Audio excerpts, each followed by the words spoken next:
Vaşinqton ya razılaşma bağlamaqla, ya da digər yollarla İranın nüvə silahına sahib olmasının qarşısını almaq niyyətindədir. Bu barədə ABŞ prezidenti Donald Trump Ağ Evdəki çıxışı zamanı bildirib.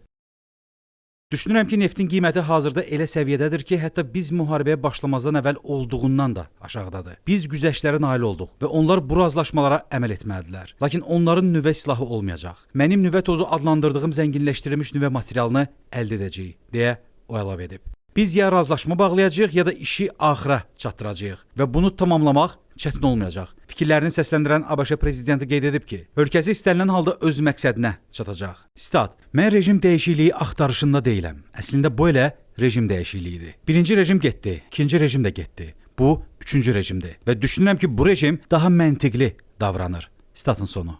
Ağ Ev rəhbəri Rusiya-Ukrayna müharibəsindən də danışıb. O vurğulayıb ki, münaqişənin sülh yolu ilə həlli hesab edildiyindən daha da yaxındır. Trump həm Moskvanın, həm də Kiyevin münaqişənin nizamlanmasına kökləndiyinə əmin olduğunu diqqətə çatdırıb. Rusiya prezidenti Vladimir Putin bunun bitməsini istəyir. Bunu sizə tam əminliklə deyə bilərəm. Ukrayna prezidenti Volodymyr Zelenski də əslində bunu indi başa çatmasının tərəfdarıdır, deyə ABŞ lideri vurğulayıb.